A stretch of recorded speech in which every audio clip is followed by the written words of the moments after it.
Good morning, Ian Crouch with your 8:30 Hunter News update.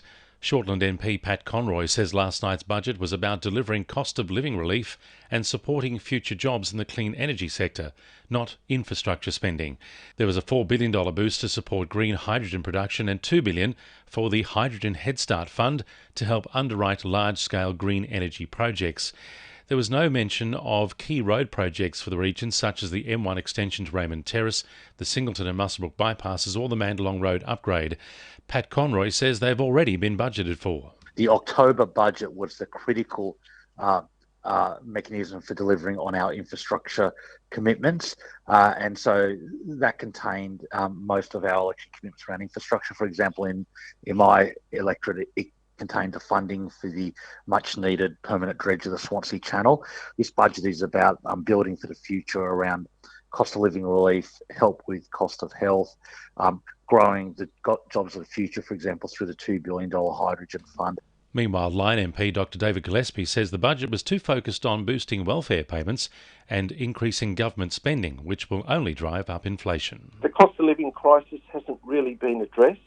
The net spend is going up. It's going to force interest rates higher.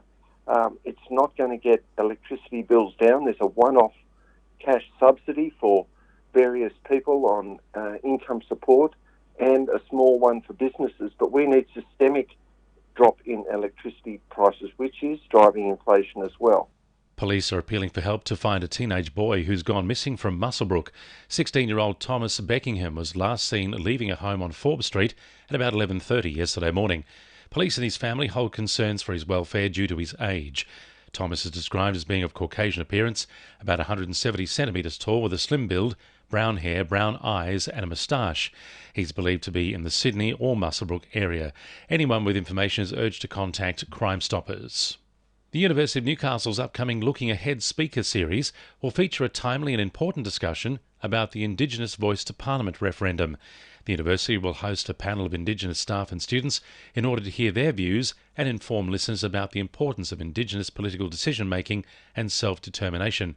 Pro-Vice-Chancellor of Indigenous Strategy and Leadership, Nathan Towney, says it's crucial the information about the voice comes from the mouths of First Nations people. We're having participating in a Looking Ahead lecture series next week, next Tuesday, having the Aboriginal leaders from within the university having a conversation about their own views on the voice and, where do they see opportunities, and they might see some challenges as well. What are they? And let's have a really open dialogue about the referendum.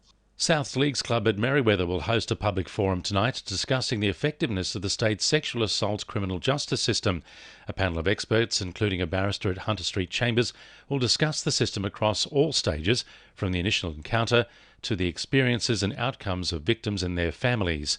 Ross Kerridge from the Newcastle Institute says it's an important conversation to have in the Hunter, where sexual violence is on the rise. Let's examine and tease out some of the problems that are currently in the system, try and get a better understanding of why there are problems, and then maybe look at alternatives.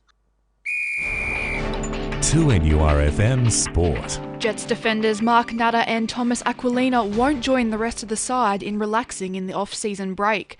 The pair will continue training in hopes of being named in the Ollie Roos squad for the Maurice Revelot tournament in France next month. The event features over a dozen under-23 national teams, with this year being the first time Australia is involved. Maitland junior Nick White says clearing up his playing future will positively affect his form. The 32-year-old Brumby star signed a 2-year deal with Western Force after speculation around his future swirled. White says having his future sorted is a weight off his shoulders and will help him focus on his last finals campaign with the club. And Adam Elliott has been named on the bench for his second appearance for the Knights in their Mother's Day clash with the Titans at McDonald Jones Stadium. That's sport. I'm Bella Middleton. And the winning numbers in Oz Lotto are 3, 11, 21, 28, 35, 40 and 46, and the supplementaries are 20, 39 and 44. And now you're up to date with the latest 2NURFM Hunter News.